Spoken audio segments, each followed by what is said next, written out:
주간입니다.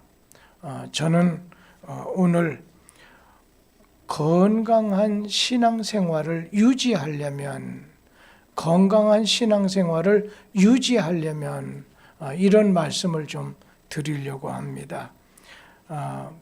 병이 든 자식이 있다든지 몸이 장애가 있는 자식을 둔 그 부모님 입장에서는 평생을 마음이 어둡다고 생각이 들어요. 태어났다고 하면은 잘 자라주는 것이 부모님에게 효도하는 거라고 생각을 합니다. 신앙도 마찬가지예요. 우리가 구원받았어요. 하나님을 믿기 시작했다고 하면 우리의 신앙이 계속해서 잘 자라주는 것이 이것이 하나님을 즐겁게 기쁘시게 해드리는 일이 된다는 겁니다. 우리가 신체적으로도 잘 성장하고 성숙해야지요. 지적으로도 성장해야지요. 또 사회적으로도 성장해야 되겠죠. 그러려고 하면 노력도 물질도 또 시간도 투자해야 됩니다. 오늘 우리는 성장해야 돼요. 우리 세 구절의 말씀을 함께 좀 보도록 하겠습니다. 히브리서 10장 38절 말씀 같이 읽어보지요. 나의 의인은 믿음으로 말미암아 살리라. 또한 뒤로 물러가면 내 마음이 그를 기뻐하지 아니하리라 하셨느니라. 여기 말씀은 뒤로 물러가는 것은 하나님이 기뻐하지 않는다는 거예요. 우리 하나님이 만드셨다면 언제나 앞을 보고 가야지 뒤로 간다고 생각해 보세요. 뒤로 물러가면 내 마음이 그를 기뻐하지 않는다. 에베소서 4장 15절에 있는 말씀도 같이 보도록 하지요. 오직 사랑 안에서 참된 것을 하여 범사에 그에게까지 자랄지라. 그는 머리니 곧 그리스도라. 자라야 된다는 거예요. 그리스도를 목표해서 자라가야 된다는 거예요. 또 디모데전서 4장 15절 말씀을 한번 같이 읽죠. 이 모든 일에 전심전력하여 너의 성숙함을 모든 사람에게 나타나게 하라. 네가 성장하는 것, 네가 성숙해지는 것을 다른 사람이 볼 수 있도록 하라 말씀하신 겁니다. 여러분, 하나님의 자녀인 우리들이 믿음이 계속해서 성장하게 되는 걸 하나님이 기뻐하신다는 말씀이에요. 저는 자녀로서 첫 번째 효도하는 것이 무엇입니까? 물어본다고 하면 자기가 잘 자라서 부모님에게 근심을 끼쳐드리지 않고 즐겁게 해드리는 것이 이것이 좋은 효도라고 생각합니다. 마찬가지예요. 오늘 육신적인 부모님 안에 있는 자녀들이 그렇다고 하면 우리는 하나님의 자녀된 그리스도인으로서 하나님 아버지를 가장 잘 대접해 드리는 것이 뭐냐? 내 신앙이 잘 자라서 어디까지? 그리스도가 이렇게 해놓으신 분량에까지 자라가는 거라는 거예요. 여러분, 믿음이라고 하는 것은 기본적인 믿음, 예수 믿어서 예수를 나의 구원자로 나의 죄를 해결해 주고 구원을 주시는 분으로 모셔드림으로 인해서 내가 믿음의 사람, 성령의 사람 되는 거지요. 구원받은 사람이 되는데 여러분, 구원받았다면 믿음이 자라야 돼. 예수님 계실 때 그 제자들에게 베드로에게도 그랬죠. 믿음이 없는 자여. 믿음이 없다는 거예요. 또 어느 때 보면 믿음이 적은 자여. 네 믿음이 어느 때 크도다. 믿음이 없다. 믿음이 작다. 믿음이 크다. 심지어는 예수님께서 어느 사람에게 이스라엘 백성들 중에서 내가 이만한 믿음을 만나보지 않은 아주 좋은 믿음을 가지고 있다 칭찬한 적도 있잖아요. 저는 여러분들이 그냥 우리 주님이 보실 때 아이고 우리 김영철 집사님, 이혜연 집사님 참 믿음이 좋아. 주님이 보실 때 내 믿음이 커도다 하는 그런 말씀 드려야죠. 제가 오늘 어떤 일부 예배 드릴 때 어떤 피아노를 치는 한 분에게 제가 어렸을 때 그 자매를 봤어요. 근데 키도 크고 나이도 크고 많이 먹고 자녀들도 중학생 고등학생 될 애가 이렇게 크고 하는데 어느 때 보면 저 사람의 믿음의 키는 좀 그렇지 않은 것 같다. 언제나 이걸 넘어서지 못하는 경우가 있어요. 그 자매 보고 얘기하는 건 아니에요. 어떤 사람 보면 쭉 이제 막 기도도 하고 믿음 안에 서고 잘 자라는 것 같은데 어느 단계 딱 걸리면요. 탁 걸리면 요걸 치고 넘어가야 되는데 그걸 치지 못하다 보니까 20년 전이나 지금이나 신앙이 자라질 않아요.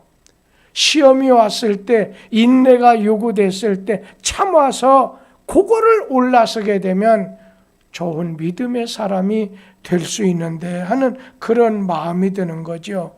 그런데 여러분 우리의 신앙생활이 우리의 신앙이 잘 성장하고 자라려고 한다면 영의 양식인 하나님의 말씀 성경을 잘 먹어야 된다는 거예요. 성경을 잘 먹어야 된다는 거예요. 여러분 어떤 경우에 자녀가 어떤 애는 먹성이 좋아요. 막 어머니 젖을 빨아요. 그리고 또 성장하면서 음식도 잘 먹고 소화도 잘 시켜서 튼튼해져요. 그런데 어떤 애를 보면 집안이 가난해서 그런지 식성이 까다로워서 그런지 어려서 배를 골고 자란 그 자녀를 보면 발육 상태에 있어서 성장 과정이 정상이 될 수가 없다는 거예요. 우리가 가정 안에서 어린 아이가 자녀가 잘 자라기 위해서는 먼저는 무엇든지 잘 먹어야 돼요. 잘 먹어야 돼요. 신앙도 마찬가지라는 거예요. 믿음이 성장하려면, 믿음이 정상적으로 성장하려면 첫째로 영혼의 양식인 성경 말씀을 잘 먹어야 되겠다는 거예요. 그래야 약골 아이처럼 되지 않는다는 거죠. 여러분 성경을 잘 먹어야 돼요. 그러면 어느 사람이 아니 목사님 성경을 지금 목사님이 뜯어가지고 먹으라는 얘기는 아닐 텐데 그 성경을 먹는다는 말 어떻게 성경을 먹을 수가 있겠습니까? 여러분 성경 말씀을 어떻게 우선 디모데 우리 성경 말씀 디모데전서 4장 13절 말씀을 우리 같이 보도록 하죠. 디모데전서 4장 13절 말씀에 보면 내가 이를 때까지 읽는 것, 권하는 것, 가르치는 것에 전념하도록 해라는 말씀이 있어요. 성경 말씀을 읽는 것이 먹는 거예요. 성경 말씀을 읽는 것이 이것이 성도들이 영혼의 젖이 되고 음식이 되는 거라는 거예요. 그래서 성경을 먹는다. 성경을 읽는 것이 성경을 먹는 거라고 하는 말입니다. 그런데 여러분 성경을 읽을 때 어때요? 첫째는요. 매일 읽어야 돼요. 어떤 사람은 폭식하듯이 안 먹다가 한꺼번에 이건 문제가 돼요. 우리가 성경을 먹을 때도 그냥 성경을 읽을 때도 매일매일 읽어야 돼요. 그러면서 또 한 가지는 성경을 차례대로 마태복음 다음에 마가복음, 누가복음이라든지 차례로 읽을 것이고 그 다음에 성경을 읽을 때는 기도하면서 성경을 읽어야 돼요. 성경 말씀을 여러분 매일매일 읽지 아니하면 여러분이 읽은 것을 잊어버리기가 쉽고, 그 다음에 차례대로 읽지 않으면 계속해서 읽을 재미가 없어지게 되고, 오늘 기도하면서 읽지 않으면 은혜를 받을 수가 없어요. 믿는 사람이 성경을 떠나서, 주님 떠나서 내가 어디로 가겠습니까? 한 것처럼 우리는 성경을 먹어야 돼요. 성경을 읽어야 된다는 거예요. 그런데 믿는 사람들 중에도 성경 읽는 걸 아주 싫어하는 사람이 있어요. 그런 사람은 음식 먹기를 싫어하는 사람 같아가지고 몸이 약해지든지 큰 병에 걸릴 수 있다는 거죠. 성경을 읽어야 되는 거예요. 그래야 신앙이 바르게 정상적으로 성장할 수가 있습니다. 그러면서 오늘 우리는 성경을 두 번째는 잘 들어야 돼요. 오늘 세상 돌아가는 얘기 듣는 것은 아주 좋아하는데 성경 말씀 설교를 듣는다 할 때는 꼭 병든 닭처럼 졸기만 하는 사람이 있어요. 지금 시간대는 식사를 안 해서 감사하지요. 왜냐하면 식사하면 졸 수 있는 시간이죠. 여러분 일주일 내내 일하고 여기 오시면 얼마나 피곤하겠어요. 오늘 그런 가운데 성경 말씀을 오늘 우리는 잘 들어야 된다는 거예요.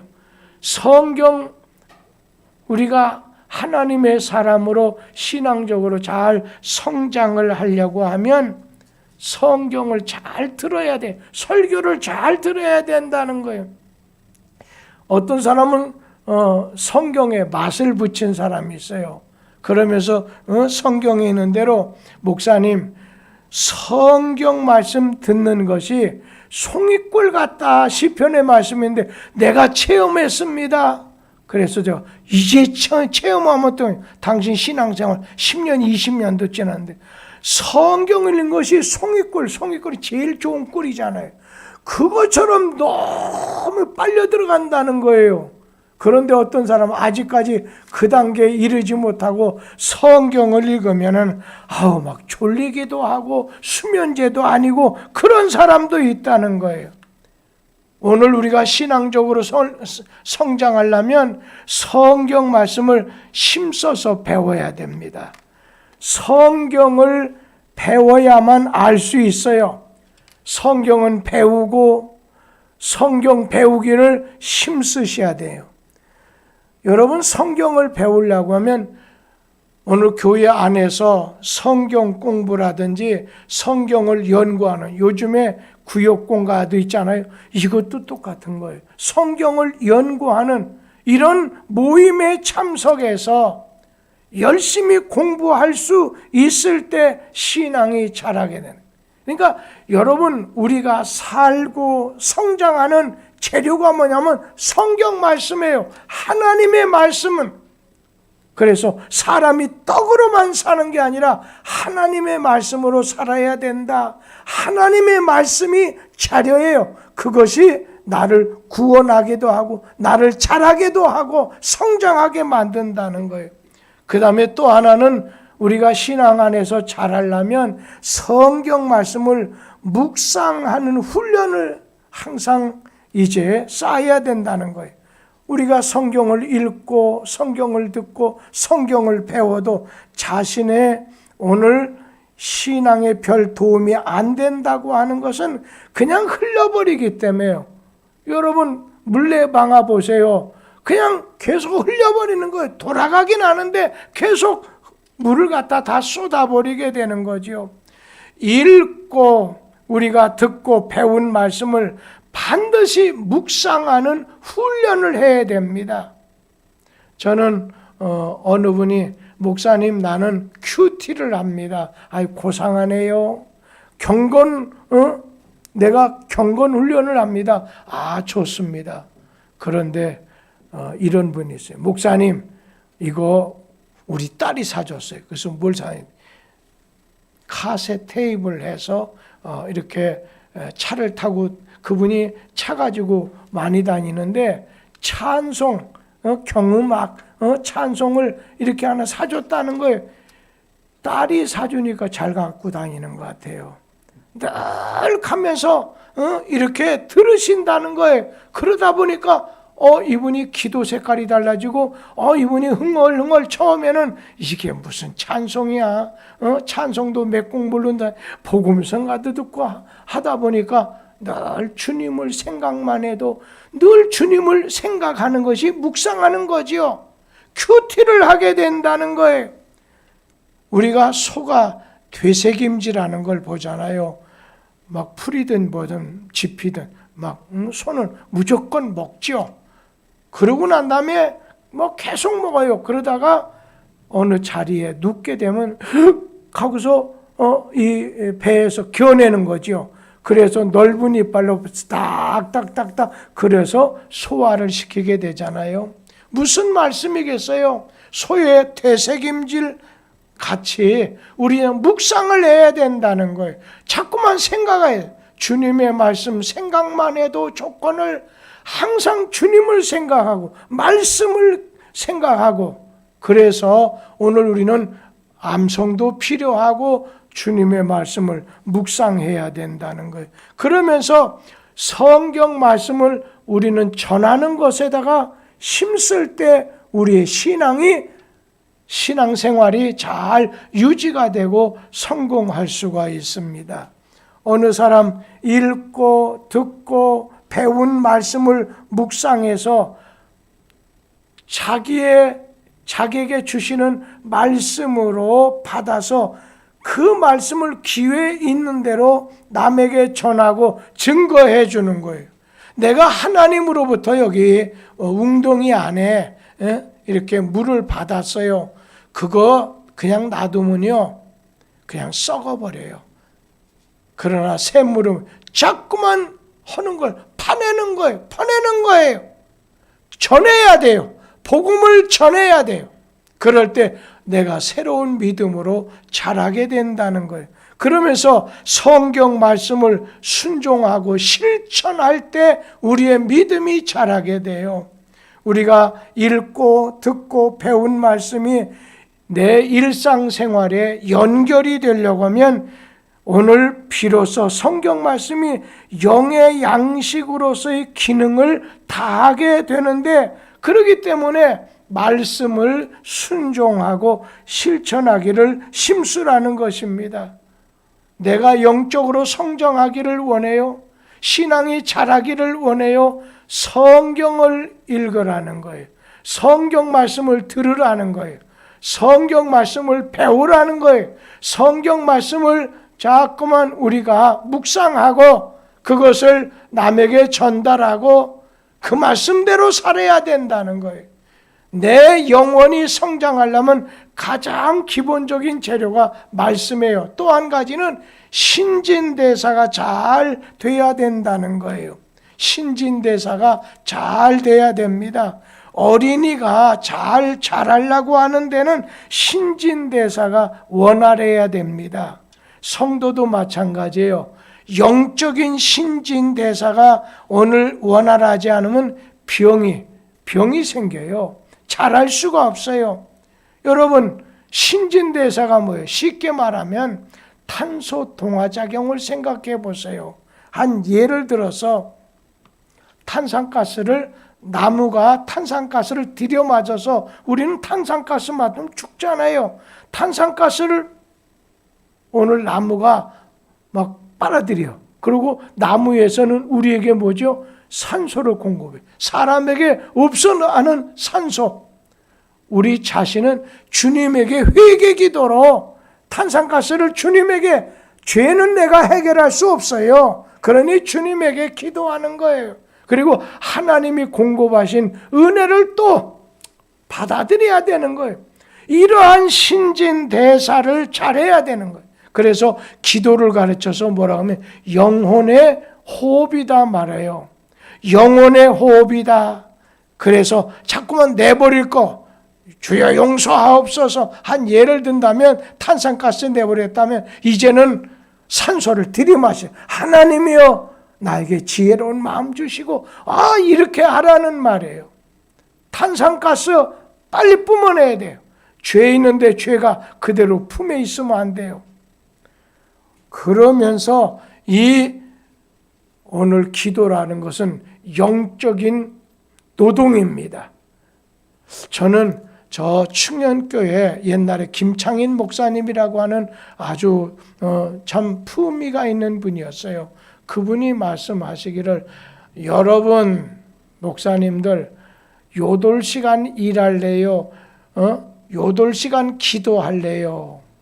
생각 없이 대답하면 난 기도하겠다는데, 여러분 기도 8시간? 그거 아무나 못해. 기도 20분만 해도 기도발이 다 끊어져 가지고 그 다음 말이 안 나가지고 뭐 별거 뭐 여기도 긁었다 저기도 긁었다 이렇게 된단 말입니다. 오늘 우리 자신은 언제나 이제 신진대사가 잘 되는 기도 생활을 잘해야 된다는, 그러니까 8시간 막노동하는 것보다 8시간 기도하는 것이 어려워요. 기도는 영적인 노동이에요. 그래서 오늘 우리는 주님 앞에 늘 기도하는 생활을 해야 된다는 거예요. 그런데 어떤 사람 보면요, 이 기도를 게을리하지 말아야 되는데 기도에 대해서 잘못 생각하는 분이 있어요. 그거는 기도는 주일날 교회만 가서 뭐 기도원 같은 데서 기도하는 거지, 교회에서 딱 나오면 그걸로 빠이빠이, 이게 아니라는 거예요. 어떤 사람은 기도는 어떤 걱정스러운 일이나 어려운 일이 있을 때 하는 게 기도가 아닙니까? 이건 기도에 대한 바른 이해를 가지지 않은 거라는 거예요. 그리스도인에게 기도라고 하는 건 호흡인데, 숨쉬기인데, 숨을 갖다가 한 10분 참고 20분 참고 1시간 참나 안 돼요. 자꾸 기도 생활해요. 그래서 쉬지 말고 기도하라는 거예요. 늘 주님을 묵상하는 거예요. 주야로 묵상하는 거예요. 늘 주님. 요즘에 제가 아침 시간에 요즘에 운동 좀 하다 쉬었어요. 그랬더니 저희 집사람이 저녁에 운동하다. 그래서 교회 짓고 있는 그 주변을 이렇게 한 바퀴, 두 바퀴씩 이렇게 돌게 되는데, 여러분 우리 자신이 이 기도는 그때는 어떤 기도냐면 그냥 화살 쏘듯이 하나님에게 기도하는 것도 있지만 묵상하면서 주님의 말씀을 기억하고 주님 하면 주님을 생각하면서 기도하는 거예요. 그것도 기도예요. 그렇게 하라는 거예요. 오늘 기도는 주일날만 하는 게 아니라 평일날도 해야 돼요. 기도원 가서만 기도하는 게 아니라 집에서나 직장에서도 해야 돼요. 걱정할 때가 있을 때만 기도하는 게 아니라 평안하고 무사할 때도 기도해야 된다는 거예요. 오늘 여러분, 우리가 일상생활 속에서 기도가 계속되려면 이거를 잘해야 돼요. 첫째는 아침 기도. 매일 아침 일과를 시작하기 전에 기도로 시작해야 된다는 거예요. 오늘 매일 아침 잠에서 깨어 일어나면 먼저 기도로 하루의 일과를 시작하는 거죠. 어떤 사람은 그냥 침대 위에서 아니면 이불 위에서 아니면 마루라든지 어디에서 아니면 교회에서 하시는 분도 있지요. 바쁘다는 핑계로 아침 기도 없이 하루를 출발하는 것은 마치 나침판 없이 항구를 떠나는 어리석은 선장과 같다 말씀했습니다. 오늘 우리는 아침 기도에 힘써야 돼요. 두 번째는 식사 기도. 매일은 아침 기도지만 매 끼마다 식사 감사 기도를 해야 돼요. 우리가 식탁을 대할 때 먼저 감사의 기도를 드린 다음에 식사를 시작하라는 거예요. 근데 제가 보면 그분 교회 벌써 출석한 지가 꽤 오래됐는데도 식사 기도를 잘하지 않는 분이 있어요. 그래서 아니 왜 집사님 그냥 잡수려고 해? 하면 아유 목사님 깜빡 잊어버렸습니다. 아니 기도를 깜빡 잊어버리고 하면 이거는 벌써 이게 몸에 배도록 해야 되는데 영적으로 성장하기가 어렵다는 그런 얘기죠. 아무리 목사라 할지라도요, 오늘 기도와 말씀 속에서 떨어져 나가면요 예외 아니에요. 똑같아요. 나는 우리 이재희 집사님 참 좋아해요. 사람이 맑고 깨끗하고 좋아요. 그런데 저분이 어린 시절에 아주 유초동부 중고동부 시절에 너무 아름답게 봤어요. 성실하게 살고 참 마음이 따뜻했던 사람으로 알아요. 근데 요즘에 가정도 가지고 해외도 나오고 말씀도 내게서 멀어지게 되다 보면 뭔지 모르게 하나님과의 관계, 뭔지 모르게 신앙이 오늘 무언가 잘하는 느낌을 받지 못할 수도 있다는, 다른 분도 마찬가지라고 생각해요. 오늘 여러분 고마운 마음이 있을 때 기도를 잊을 수 없고, 여러분 떳떳한 일이라고 한다면 식사하는데 기도해야죠. 그리고 이거 뭐 별스럽지도 않은 거 소찬이라도 하나님의 은혜로 여긴다면 감사 기도는 필요하다는 거예요. 그리고 또 하나 기도는 저녁 기도를 드리라는 거예요. 하루의 문을 기도로 닫으라는 얘기예요. 여러분 하루에 출입을 할 때 아침 기도 끝난 다음에 오늘 이 저녁 기도, 어느 때 저도 어디에 이제 잠자 들기 전에 간단하게 하나님, 아이고 내가 그때 그거 말하지 말아야 될 걸, 성낸 걸 주여 용서하시고 저에게 믿음을 더하시고 사랑을 더하게 해주시고 이 밤 잘 자고 새날 일어나서 전진하는 삶 되게 해주세요. 뭐 불과 1분도 안 걸릴 수도 있잖아요. 여러분 오늘 저녁 기도하는 거예요. 그 다음에 또 하나는 정시 기도가 있어요. 정해놓은 시간에 기도를 드리는 것입니다. 다니엘처럼 정해놓은 시간, 오늘 자신과 가정과 나라와 교회를 위해서 내가 특별히 기도해 주고 싶은 사람과 기도의 제목을 놓고 중보기도, 남을 위해서 기도할 수 있는 시간을 정해놓은 기도가 있고, 또 하나는 무시 기도가 있어요. 이 무시라고는 때 없이 기도하는 거예요. 형통할 때도 기도하지만 어려울 때도 도움을 구하는 기도를 돌리는 거예요. 여러분, 그래야 우리의 신앙이 바르게 성장한다는 거예요. 먼저는 성경 말씀을 먹어야 된다는 거예요. 읽어야 된다는 거예요. 들어야 되고 설교도 듣고 묵상도 해야 되고 성경을 남에게 전달도 하고 그 다음에 신진대다 기도도 해야 되는데, 또 한 가지는 운동해야 된다는 거예요. 활동해야 된다는 거예요. 어린이가 자라는 가운데 막 활동력 있게 움직여야 돼요. 근데 간혹 가다가 학교 선생님이나 교회 선생님 가만히 있어 하고 애들 유치원 애들 그냥 1, 2학년 초등학교 가만히 있다 보면 오늘 여러분 어떻게 돼요? 얌전히 있으라고 하는 게 좋을 것 같아도 안 그래요. 걔네들은 5분도 정신 차리고 들어볼 수가 없잖아요. 부단히 움직여야 그것이 살이 되고 피가 되고 막 이렇게 잘 성장하게 됐죠. 저는 요즘에 간혹 가다가 조금 몸이 당뇨로 조금 약하다는 말을 듣고 걷는 운동을 무리 없이 걷는, 그런데 그것만 해서는 안 되고 간간히 이 근육 운동, 조금 더 근육 운동도 좀 해야 된다는 거예요. 오늘 우리 자신이 움직여야 돼요. 오래 살고 건강하게 되고 그러려면 이렇게 움직이는 활동이 있어야 돼. 우리는 남에게 찾아가서 복음을 전해야 돼요. 움직여야 돼요.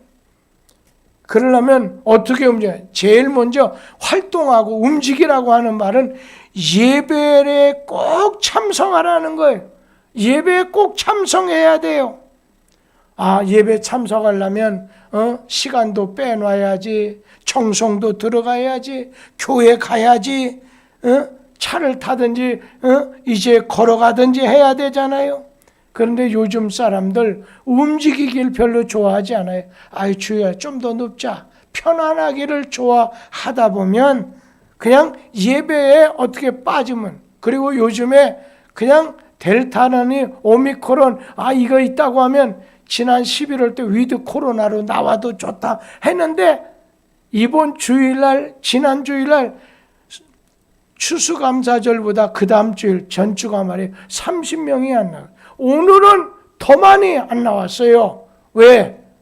그냥 이유되기도 좀 더 눕자, 좀 더 편하자, 그러다 보면 우리는 이겨야죠. 마귀를 믿음으로 대적도 하고 우리가 또 움직여서 건강도 찾고 내 신앙의 사람도 잘하려고 한다면 노력해야 된다는 거예요. 예배에 참석해야 돼요. 그리고 우리가 특별 활동을 해야 돼요. 오늘 특별 활동이라고는 주의 이름으로 남을 도와주기도 하는 거죠. 요즘에 우리 최태우 집사님, 정옥 집사님 그냥 이 앞에 사랑의 은행 이런 것도 주의 이름으로, 성경에 보면 예수님이 너희는 나를 대접하지도 않고 나를 찾아봐주지도 않다. 우리가 언제 그랬습니까? 할 때 주를 믿는 소자 하나에게 하지 않은 것이 내게 하지 않는 거다. 우리는 주의 이름으로 해줘야 돼요. 주의 이름으로 해줘야 된다는 거예요. 오늘 우리 선교사님 오셔서 얘기했지만 처음 집안에서 버림을 받고 쫓겨나게 되다 보니까 또 공부만 하다 보니까 장학금은 탈지 못하고 생활이 얼마나 어렵겠어요. 그리고 또 선교사 나간다고 하니까 돈이 어디 있겠어요. 그때 내게 있는 거 그냥 주었을 때 그것이 벌써 30년이 넘는데도 지금도 고마워하는 그런 마음을 가지고 있는 거. 저는 항상 요즘 그런 생각, 요즘에 전도 이제 교회에서 이제 은퇴하게 되면 그냥 원로 목사로 있을 때 초기에는 좀씩 빠져줘야 여기 새로 오시는 목사가 적응하는데 좋으면, 저는 지금까지 뚝섬교회에서만 있었지 어디 나가보지를 많이 못해요. 특별한 경우를. 그러면 그냥 전도 캠핑차를 하나 사가지고서 그냥 어느 지역에 머물면서 선한 사마리아 사람처럼 어려움 당한 사람 같이 있어주고 조금 준비한 걸 전도지도 주지만 내게 있는 것을 나눠주면서 그분들, 그리고 수요일 날은 그 지역의 교회 가서 예배도 그 다음날 그 동네 전도하고 또 철야하면 거기서 하고, 그래서 전도 캠핑차가 하나 있으면 좋겠다 그런 생각을 하는데 우리 집에 있는 사람은 건강 문제를 예를 들면서 너무 하면 안 돼. 그래서 몸이 안 좋으면 캠핑차 속에서 너무 춥다면 거기 모텔이나 여관방에 가서 자면 되고 그좀 어느 교회 가서 잘 맞는 데 좀 자면 되는 거지. 하지만은 그걸 좀 더 깊이 생각하면 좋겠다 해서 하여튼 그런 마음. 또 저 북쪽이 문이 열리면 그냥 전도 캠핑차 가지고 가서 이북에 있는 동포들한테 복음을 전하는 거, 이게 마지막에 우리 나이 든 사람들이 해야 될 거 아닌가 그런 생각도 해본다는 겁니다. 그런가 하면 마지막 말씀은 여러분 전도 활동, 전도 운동에 참가하라는 거예요. 여러분 가정에 가족이나 친척이나 친구나 이웃 사람 중에 믿지 않는 사람이 있다면 그를 예수께로 인도하는 일을 힘쓰라는 거예요. 이것이 사람과 하나님을 위한 가장 큰 봉사가 될 뿐 아니라 자신의 신앙생활을 촉진해 준다는 거예요. 억지로라도 그리스도와 교회를 위해서 적당히 활동하는 것이 신앙의 성장 비결이 된다는 거예요. 마지막 말씀만 더 드리면, 장애를 가진 아이를 두신 부모님은 평생 마음이 어둡습니다. 태어나면 잘 자라줘야 부모에게 효도하는 것처럼 신앙도 믿기 시작한 이상은 내 신앙이 바로 잘 자라야 하나님을 기쁘시게 해드리는 것이 된다는 겁니다. 주 안에서 신앙이 바르게 성장하게 되기를 기원합니다. 기도하겠습니다.